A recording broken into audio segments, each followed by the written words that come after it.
अस्सलाम वालेकुम। हमारा सेकंड यूनिट है ET 1 to 5 का electric network theorems. Network theorems में हमारे पास चंद डेफिनेशन है जो हम पहले भी डिस्कस कर चुके थे, जिसमें फर्स्ट हमारे पास है इलेक्ट्रिक सर्किट। इलेक्ट्रिक सर्किट, इसकी अगर हम डेफिनेशन देखें तो क्या कहते हैं, an electric circuit is a close path through which electric current flows और इंटेंट टू फ्लोज, यानी कि एक ऐसा बंद रास्ता जिसमें से इलेक्ट्रिक करंट गुजरता है और गुजर कर अपना रास्ता या चक्कर मुकम्मल करता है, उसे हम कहते हैं इलेक्ट्रिक सर्किट। ठीक है, अब देखें, सपोज हमारे पास ये एक सर्किट है। इस सर्किट में ये सोर्स है जहाँ से करंट गुजरेगा।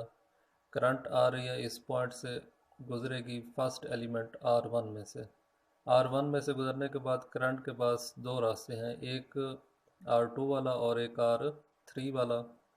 यानी कि करंट यहाँ से दो हिस्सों में डिवाइड हो जाएगी, कुछ हिस्सा जाएगा R2 की तरफ और कुछ हिस्सा जाएगा R3 की तरफ।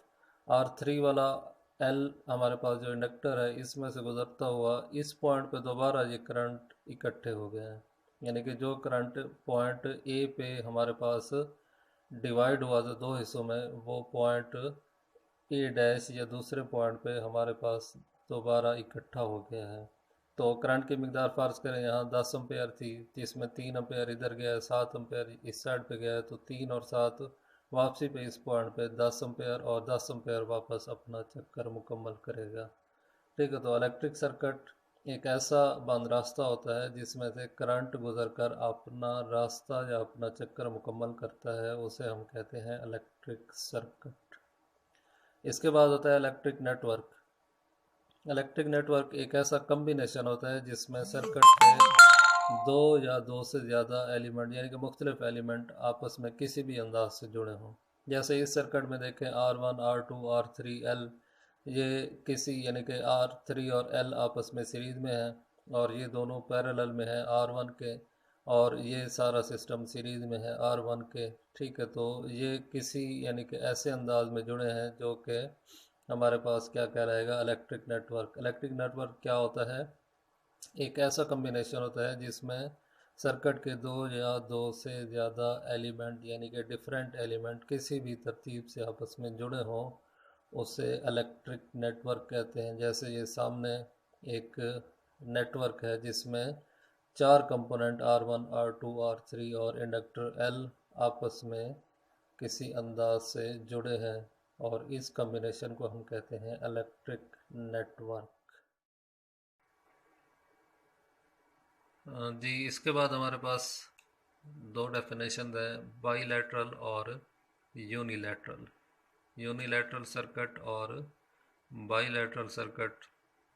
यूनिलैटरल सर्किट एक ऐसा सर्किट होता है जिसमें करंट के गुजरने का सिर्फ एक ही रास्ता हो, यानी कि एक सिमत में से करंट गुजर सके। जैसे ये ऊपर वाला सर्किट, ये यूनिलैटरल है कि करंट हमेशा इस सोर्स से गुजरेगा और आगे जाके ये मुख्तलिफ हिस्सों में डिवाइड होता जाएगा। ठीक है, यहाँ से करंट इस डायरेक्शन में आगे, क्योंकि सोर्स वगैरह है कोई नहीं, लिहाजा करंट के गुजरने के लिए सिर्फ एक ही सोर्स है और उसकी एक ही डायरेक्शन है कि वो लेफ़्ट टू राइट अपना सर्किट कंप्लीट करके वापस अपने एलिमेंट या सोर्स की तरफ आएगा।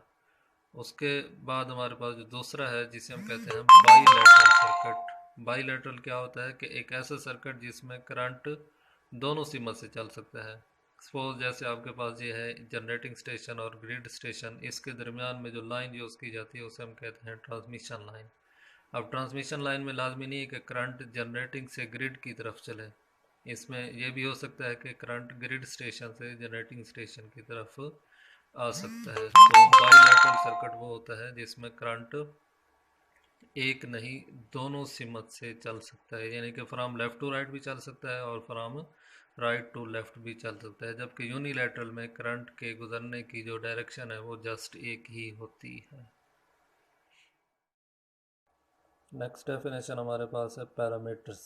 Parameters, the various elements of an circuit are connected in different ways are called parameters. ठीक है, जैसे हमारे पास ये R1 R2 R3 L ये हमारे पास सर्किट के मुख्तलिफ एलिमेंट हैं जो किसी भी तरतीब से आपस में जुड़े हैं, इन्हें हम पैरामीटर्स कहते हैं। ठीक है, पैरामीटर्स सर्किट के वो मुख्तलिफ एलिमेंट होते हैं जो किसी भी तरतीब से आपस में जुड़े हों। उसके बाद है आपके पास linear and non linear circuit.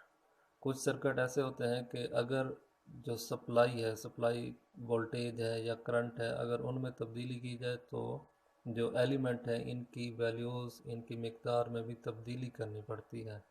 और कुछ सर्किट ऐसे होते हैं कि अगर वोल्टेज और करंट तब्दील हों लेकिन इनकी मिकदार में कोई तब्दीली ना करनी पड़े। ठीक है, तो डिफरेंट सर्किट हैं, यानी कि किसी सर्किट में आर यानी कि जो एलिमेंट है उनकी वैल्यूज़ तब्दील करनी पड़ती है और किसी में नहीं करनी पड़ती with respect to voltage and current. जिनकी वैल्यूज़ चेंज नहीं होती उन्हें हम कहते हैं लीनियर सर्किट, और जिनकी वैल्यू आर यानी कि आर एल ये सर्किट के वोल्टेज या करंट के चेंज करने से चेंज हो जाएं, उन्हें हम कहते हैं नॉन लीनियर सर्किट।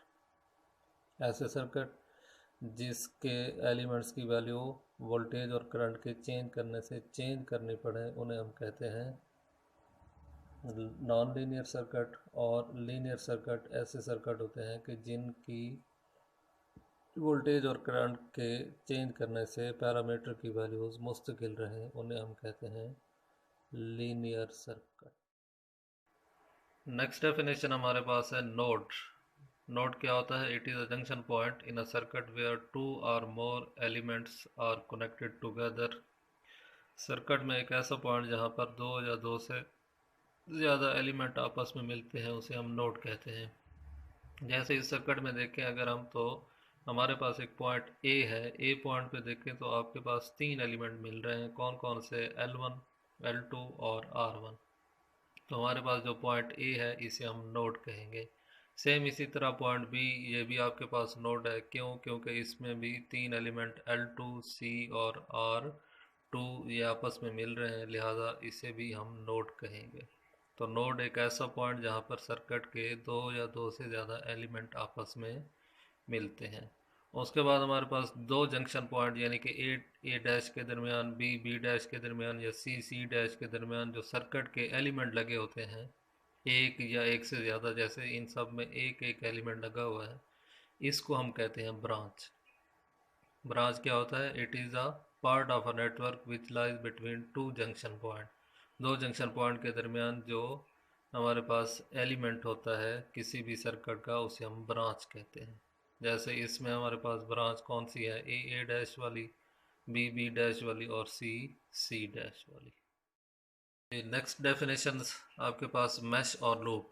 मैश क्या होता है? एक ऐसा बंद रास्ता जिसमें कोई और बंद रास्ता मौजूद ना हो, यानी कि एक करंट का एक ऐसा क्लोज पाथ जिसमें कोई और क्लोज पाथ मौजूद नहीं होता, उसे हम मैश कहते हैं। सर्किट अगर इसमें देखें तो हमारे पास ये वाला जो क्लोज पाथ ये बना हुआ है, इसे हम एक मैश कहेंगे, या इस क्लोज पाथ को भी हम एक मैश कहेंगे जो बी डैश और ए डैश से एक ही तरफ चलेगा। उसके बाद ये सी डैश, बी डैश और बी, ये वाला क्लोज पाथ भी एक मैश। एक मैश एक ऐसा बंद रास्ता होता है जिसमें कोई और सर्किट का क्लोज पाथ मौजूद ना हो। जबकि इसके मुकाबले में लूप क्या होता है?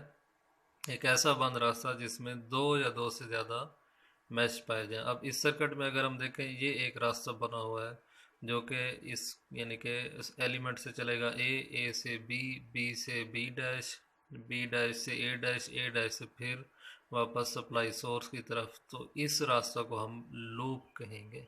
अब इस लूप में अगर हम देखें तो दो मैश पाए गए हैं। कौन कौन से? ये फर्स्ट और ये सेकंड।